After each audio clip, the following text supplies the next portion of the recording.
D'immenses rêveries de mots traversent l'alchimie. Ici se révèlent dans leur toute-puissance le masculin et le féminin des mots donnés aux êtres inanimés, aux matières originelles. Quelle action pourraient avoir les corps et les substances s'ils n'étaient pas nommés à un surcroît de dignité, où des noms communs deviennent des noms propres?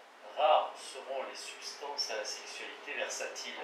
Elles ont un rôle qu'un sexologue averti pourrait élucider. En tout cas, l'animus a son vocabulaire, l'anima a le sien. Tout peut naître de l'union de deux vocabulaires. Quand on suit les rêveries de l'être parlant, les choses, les matières, les astres doivent obéir au prestige de leurs noms. Ces noms, ce sont des louanges, des mépris, presque toujours des louanges. De toute façon, le vocabulaire de l'imprécation est plus court. L'imprécation brise la rêverie. Dans l'alchimie, elle signe un échec. Quand il faut éveiller les puissances de la matière, la louange est souveraine. Souvenons-nous que la louange a une action magique. C'est évident en psychologie des hommes. Il doit donc en être de même dans une psychologie de la matière qui donne aux substances des forces et des désirs humains.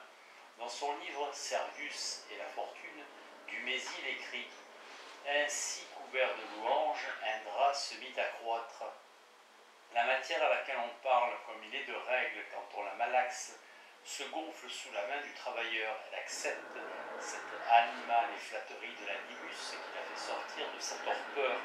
Les mains rêvent. De la main aux choses, toute la psychologie se déploie. Dans cette psychologie, les idées claires ont un faible rôle. Elles restent vraiment dans le pourtour, suivant, comme dit Bergson, le pointillé de nos actions habituelles. Pour les choses comme pour les âmes, le mystère est à l'intérieur. Une rêverie d'intimité, une intimité toujours humaine, s'ouvre pour qui entre dans les mystères de la matière. Si examinant actuellement les livres alchimiques, on ne reçoit pas toutes les résonances de la rêverie parlée, on risque d'être victime d'une objectivité transposée. Il faut craindre en effet de donner à des substances conçues comme sourdement animées le statut du monde inanimé de la science d'aujourd'hui. On doit donc sans cesse reconstituer le complexe d'idées et de rêveries. Pour cela, il convient de lire 2 fois tout livre d'alchimie, en historien des sciences et en psychologue. Jung a heureusement choisi le titre de son étude, Psychologie und Alchimie. Et la psychologie de l'alchimiste est celle de rêverie qui s'efforce de se constituer en expérience sur le monde extérieur. Un double vocabulaire doit être établi entre rêverie et expérience. L'exaltation des noms de substances est le préambule des expériences sur les substances exaltées. L'or alchimique est une réification d'un étrange besoin de royauté, de supériorité, de domination qui anime l'animus de l'alchimiste solitaire. Ce n'est pas pour un usage social lointain que le rêveur veut de l'or, c'est pour un usage psychologique immédiat, pour être roi dans la majesté de son animus, car l'alchimiste est un rêveur qui veut, qui jouit de vouloir, qui se magnifie dans son vouloir grand. En invoquant l'or, cet or qui va naître dans la cave du rêveur, l'alchimiste demande à l'or, comme on demande jadis à Indra, de faire vigueur. Et c'est ainsi que la rêverie alchimiste détermine un psychisme vigoureux. Ah, combien cet or est masculin! Et les mots vont toujours devant, attirant, entraînant, encourageant, clamant à la fois l'espérance et l'orgueil. La rêverie parlée des substances appelle la matière à la naissance, à la vie, à la spiritualité. La littérature est ici directement agissante. Sans elle, tout s'éteint. Les faits perdent l'auréole de leur valeur. Et c'est ainsi que l'alchimie est une science solennelle. En toutes ses méditations, l'animus de l'alchimiste vit dans un monde de solennalité. Dans une psychologie de la communion de deux êtres qui s'aiment, la dialectique de l'animus et de l'anima apparaît comme le phénomène de la projection psychologique. L'homme qui aime une femme projette sur cette femme toutes les valeurs qu'il vénère en sa propre anima. Et de même, la femme projette sur l'homme qu'elle aime toutes les valeurs que son propre animus voudrait conquérir. Ces deux projections croisées, quand elles sont bien équilibrées, font les unions fortes. Quand l'une ou l'autre de ces projections sont déçues par la réalité, alors commencent les drames de la vie manquée. Mais ces drames nous intéressent peu dans la présente étude que nous faisons sur la vie imaginée, imaginaire. Très précisément, la rêverie nous ouvre toujours la possibilité de nous abstraire des drames conjugaux. C'est une des fonctions de la rêverie, de nous libérer des fardeaux de la vie. Un véritable instinct de rêverie est actif dans notre anima. C'est cet instinct de rêverie qui donne à la psyché la continuité de son repos. L'amour chez le sexe faible est l'instinct de cette faiblesse, cité par Amédée Pichot dans Les Poètes amoureux. La psychologie de l'idéalisation est ici notre seule tâche. La poétique de la rêverie doit donner corps à toutes les rêveries d'idéalisation. Il ne suffit pas, comme le font communément les psychologues, de désigner les rêveries d'idéalisation comme des fuites hors du réel. La fonction d'irréel trouve son emploi solide dans une idéalisation bien cohérente, dans une vie idéalisée qui tient chaud au cœur, qui donne un dynamisme réel à la vie. L'idéal d'homme projeté par l'animus de la femme et l'idéal de la femme projeté par l'anima de l'homme sont des forces liantes qui peuvent surmonter les obstacles de la réalité. On s'aime en toute idéalité, chargeant le partenaire de réaliser l'idéalité telle qu'on la rêve. Dans le secret des rêveries solitaires s'animent ainsi non pas des ombres, mais des lueurs qui éclairent l'aube de l'amour. Ainsi, un psychologue ferait une juste place en décrivant le réel à la réalité des forces idéalisantes, dès qu'il mettrait à l'origine de tout psychisme humain toutes les potentialités désignées par la dialectique animus et anima. Il lui faudrait établir les rapports quadripolaires entre deux psychismes qui comprennent chacun une potentialité d'animus et une potentialité d'anima. Une étude psychologique fine qui n'oublie rien, pas plus la réalité que l'idéalisation, doit analyser la psychologie de la communion de deux âmes sur le schéma ci-joint. L'animus va vers l'anima et l'anima va vers l'animus. Et inversement, c'est sur ce clavier des quatre êtres en deux personnes qu'il faudrait étudier le bon et le mauvais de toutes les prochaines relations humaines. Bien entendu, ces liens multiples des deux animus et des deux animas se tendent ou se détendent, s'affaiblissent ou se renforcent suivant les péripéties d'une vie. Ce sont des liens vivants et le psychologue devrait sans fin en mesurer la tension. En fait, la rêverie de psychologie imaginante chez tout romancier suit les multiples projections qui lui permettent de vivre tour à tour en animus et en anima dans la personne de ces différents personnages. Les amours de Félix et de Madame de Mortsauf dans le Lys, dans la vallée, retentissent sur toutes les cordes des relations quadrupolaires, surtout dans la première moitié du livre où Balzac a su maintenir un roman de rêverie. Ce roman de rêverie est si bien équilibré que je lis mal la fin du livre. En cette fin, l'animus de Félix me semble un animus factice, un animus venu d'ailleurs que le romancier a plaqué sur son personnage. La cour de Louis XVIII apparaît dans l'ouvrage comme une fable de noblesse que j'associe mal à la vie profonde et simple du premier Félix. Il y a là une excroissance d'animus qui déforme le caractère véritable. Mais en portant de tels jugements, je m'aventure sur un terrain qui n'est pas le mien. Je ne sais pas rêver sur un roman en suivant toute la ligne du récit. Dans de tels récits, je trouve une telle énormité de devenir que je me repose en séjournant dans un site psychologique où je peux faire mienne une page en la rêvant. Lisant et relisant le Lys dans la vallée, je n'ai pas dominé mon chagrin de voir que Félix a quitté sa rivière, leur rivière. Le château de Clochegourde, avec toute la Touraine autour, ne suffisait-il pas à fortifier l'animus de Félix? Félix, être à la faible enfance, quasi privé de mère, ne pouvait-il pas devenir vraiment homme en vivant un amour fidèle? Oui, pourquoi un grand roman de rêverie est-il devenu un roman de faits sociaux, voire de faits historiques? De telles questions sont autant d'aveux d'un lecteur qui ne sait pas lire un livre objectivement, comme si un livre était un objet définitif. Comment être objectif devant un livre qu'on aime, qu'on a aimé, qu'on a lu dans plusieurs âges de la vie? Un tel livre a un passé de culture, de lecture. En le lisant, on n'a pas toujours souffert à la même page. On ne souffre plus de la même manière et surtout on n'espère plus avec la même intensité dans toutes les saisons d'une vie de lecture. Peut-on même revivre les espérances de la première lecture quand on sait maintenant que Félix trahira? Les quêtes en animus et en anima ne donnent pas à tous les âges d'une vie de lecteur les mêmes richesses. Les grands livres, surtout, restent psychologiquement vivants. On n'a jamais fini de les lire. Le schéma que nous avons indiqué ci-dessus est donné par Jung dans son ouvrage sur Übertragung. En fait, Jung l'applique là au rapport de pensée et de rêverie qui s'établissent entre un alchimiste et une compagne de laboratoire. L'adepte et la sœur de travail, double signe pour dire la sexualité des mystères de la substance travaillée. Nous dépassons la dualité du métier et du ménage. Pour marier les substances, il faut le double magistère psychique de l'animus, de l'adepte et de l'anima, de la soror. La conjonction des substances est toujours en alchimie une conjonction des puissances du principe masculin et du principe féminin. Quand ces principes ont été bien exaltés, quand ils ont reçu leur totale idéalisation, ils sont prêts pour les hiérogamies. Dans l'espérance de telle union, il s'agit alors pour l'alchimiste de rompre d'abord les confuses androgynies des matières naturelles, d'en séparer les puissances solaires et les puissances lunaires, les puissances actives du feu et la puissance acceptatrice de l'eau, une rêverie de pureté des substances, une pureté quasi morale, anime ainsi les longs travaux alchimiques. Bien entendu, cette recherche d'une pureté qui doit atteindre le cœur des substances n'a rien de commun avec la préparation des corps purs dans la chimie contemporaine. Il ne s'agit pas d'éliminer les impuretés matérielles en un méthodique travail de distillation fractionnée.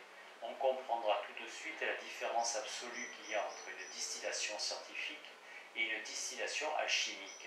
Si l'on se souvient que l'alchimiste, à peine achevé une distillation, la recommence en mélangeant à nouveau l'élixir et la matière morte, le pur et l'impur, pour que l'élixir apprenne en quelque sorte à se libérer de sa terre. Le savant continue, l'alchimiste recommence. Ainsi, des références objectives à des purifications de la matière ne peuvent rien nous apprendre sur les rêveries de pureté qui donnent à l'alchimiste la patience de recommencer. Dans l'alchimie, nous sommes non pas devant une patience intellectuelle, nous sommes dans l'action même d'une patience morale qui fouille les impuretés d'une conscience. L'alchimiste est un indicateur de la matière. Et quel rêve de moralité première que celui qui redonnerait leur jeunesse à toutes les substances de la terre. Après ce long travail de moralité, les principes mêlés dans une primitive androgénéité sont purifiés au point d'être dignes d'une hiérogamie. De l'androgénéité à l'hiérogamie, tel est l'empan des méditations alchimiques. Bien souvent, au cours d'ouvrages antérieurs, nous avons insisté sur les significations psychologiques dominantes des œuvres alchimiques. Nous n'y faisons allusion que pour évoquer l'existence de rêveries travaillées. Les rêveries de l'alchimiste veulent être des pensées. Longtemps, quand nous nous efforcions à en faire l'histoire, elles ont mis notre esprit en croix, en ce tourment de la fausse union du concept et de l'image dont nous avons parlé dans le précédent chapitre. Dans toutes les œuvres de l'alchimiste, comme si la rêverie ne suffisait pas à elle-même, l'alchimiste cherche des vérifications matérielles. Les pensées d'Animus veulent des vérifications dans les rêveries d'Anima. Le sens de cette vérification est inverse de celle que peut souhaiter un esprit scientifique, un esprit limité à sa conscience d'animus. Nous nous sommes étendus en cette discrétion sur des problèmes qui font état de documents alchimiques. C'est que nous trouvons là de bons exemples de convictions complexes, de convictions qui assemblent des synthèses de pensées et des conglomérats d'images. Grâce à ces convictions complexes, fortes des forces de l'animus et de l'anima, l'alchimiste croit saisir l'âme du monde, participer à l'âme du monde. Ainsi, du monde à l'homme, l'alchimiste est un problème d'âme. Nous devons retrouver le même problème dans la rêverie d'union des deux âmes humaines, rêverie pleine de renversements qui illustre le thème « Conquérir une âme, c'est trouver sa propre âme ». Dans les rêveries d'un amant, d'un être rêvant à un autre être, l'anima du rêveur s'approfondit en rêvant l'anima de l'être rêvé. La rêverie de communion n'est plus ici une philosophie de la communication des consciences.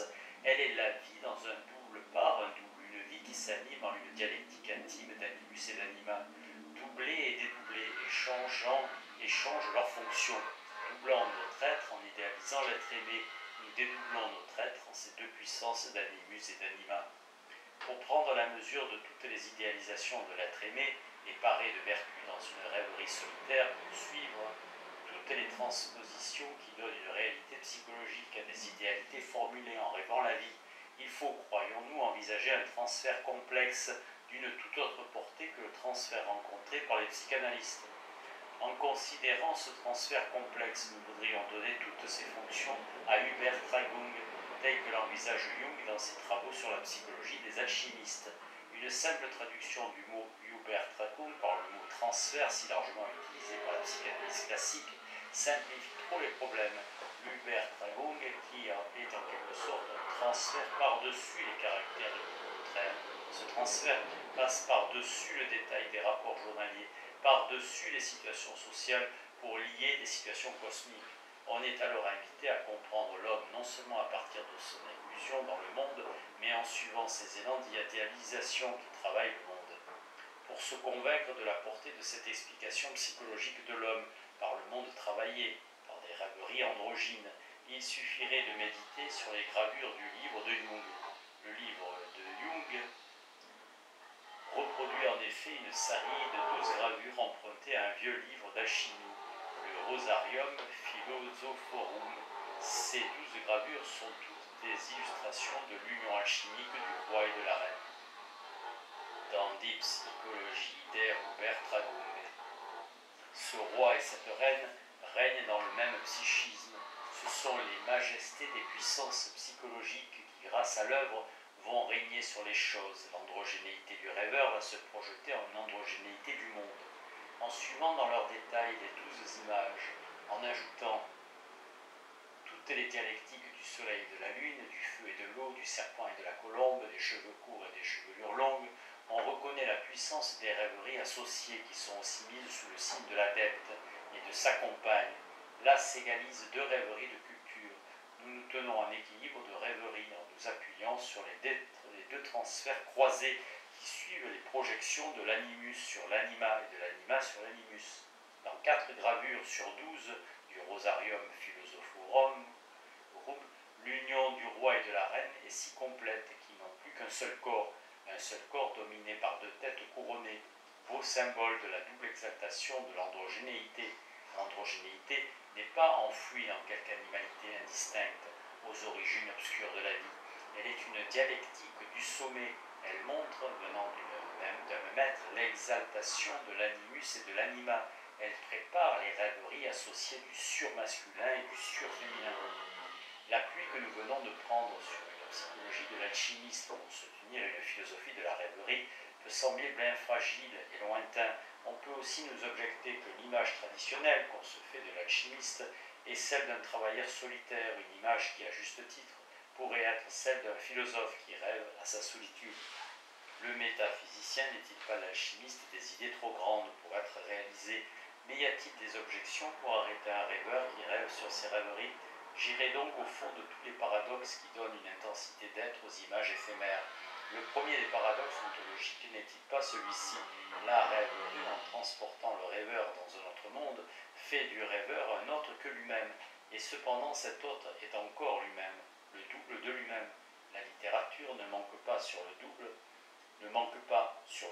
Poètes et écrivains pourraient nous apporter de nombreux documents. Les psychologues et les psychiatres ont étudié le dédoublement de la personnalité, mais ces dédoublements sont des cas extrêmes où se brisent en quelque manière les liens des deux personnalités dédoublées. La rêverie, et non pas le rêve, garde la maîtrise de ces dédoublements. Dans les cas rencontrés en psychiatrie, la nature profonde de la rêverie est effacée. Le double est souvent soutenu par une intellectualité.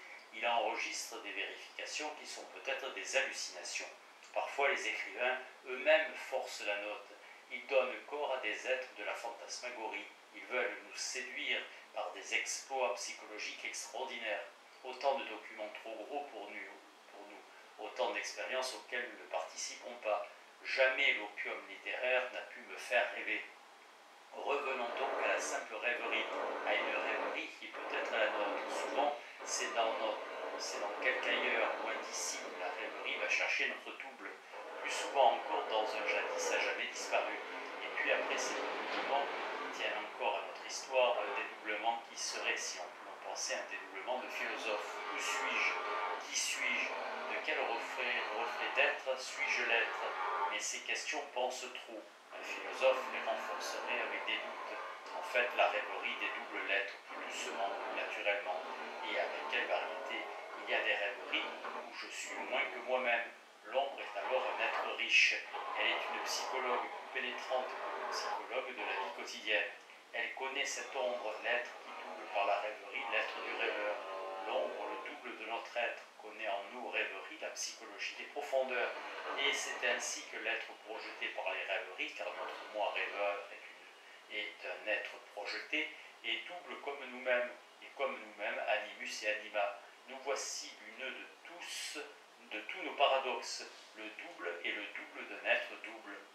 Alors, dans les rêveries les plus solitaires, quand nous évoquons les êtres disparus, quand nous idéalisons les êtres qui nous sont chers, quand dans nos lectures nous sommes assez libres pour vivre en hommes et femmes, nous sentons que ta vie entière se double, que le passé se double, que tous les êtres se doublent en leur idéalisation, que le monde incorpore toutes les beautés de nos chimères, sans psychologie chimérique, pas de psychologie vraie, pas de psychologie complète. En ces rêveries, l'homme est souverain.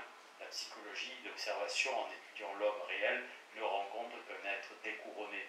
Pour analyser toutes les potentialités psychologiques qui s'offrent aux solitaires de la rêverie, il faudra donc partir de la devise « Je suis seul, donc nous sommes quatre ». Le rêveur solitaire fait face à des situations quadrupolaires. Strindberg, semble-t-il, a connu ce dédoublement du double.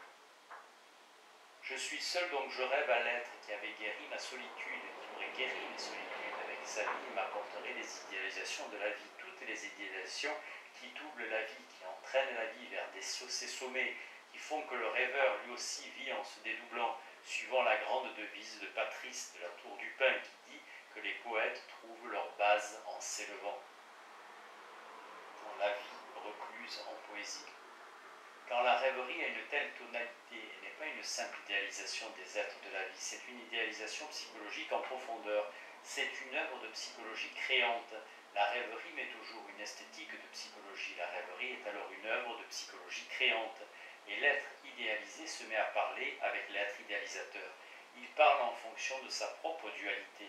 Un concert à quatre voix commence dans la rêverie du rêveur solitaire. Pour l'être double qu'il est, en parlant à son double, le langage duquel ne suffit plus. Il y faudrait un double duel, un quadriel. Un linguiste nous dit qu'il y a des langues qui connaissent cette merveille sans bien nous renseigner sur le simple rêveur qui la parle. Pierre Guiraud dans La Grammaire. Et c'est ici que les jeux intermédiaires de la pensée et de la rêverie, de la fonction psychique du réel et de la fonction de l'irréel se multiplient et se croisent pour produire ces merveilles psychologiques de l'imagination de l'humain. L'homme est un être à imaginer, car enfin la fonction de l'irréel fonctionne aussi bien devant l'homme que devant le cosmos. Que connaîtrions-nous d'autrui si nous ne l'imaginions pas? Quel raffinement de psychologie ne ressentons-nous pas quand nous lisons un romancier qui invente de l'homme, et tous les poètes qui inventent des augmentations prestigieuses de l'humain? Et ce sont tous ces dépassements que nous vivons, sans oser les dire, dans nos rêveries taciturnes. Ah, que de pensées indisciplinées et indiscrètes dans la rêverie de l'homme seul. Quelle compagnie d'être rêvé dans une rêverie solitaire. Et l'être le plus proche de nous, notre double, double de notre être double, dans quelle projection croisée il s'anime. Et c'est ainsi que nous connaissons dans nos rêveries lucides une sorte de transfert intérieur, une Übertragung qui nous porte au-delà de nous-mêmes, dans un autre nous-mêmes. Alors tout le schéma que nous proposions plus haut pour analyser les rapports interhumains, le voici valable, le voici utile pour analyser nos rêveries de rêveurs solitaires. Mais faisons un retour en arrière. Certes, les gravures sont nombreuses dans les livres d'alchimie qui représentent l'adepte et la sorore debout devant l'athanor, tandis qu'un manœuvre demi-nu souffle à toute force le feu dans le bas du foyer. Mais est-ce là vraiment une figure qui décrit une réalité? L'alchimiste eut bien de la chance s'il eût connu une compagne de méditation, une sorore de rêverie. Plus vraisemblablement, il était seul comme tous les grands rêveurs. La figure nous donne une situation de rêverie.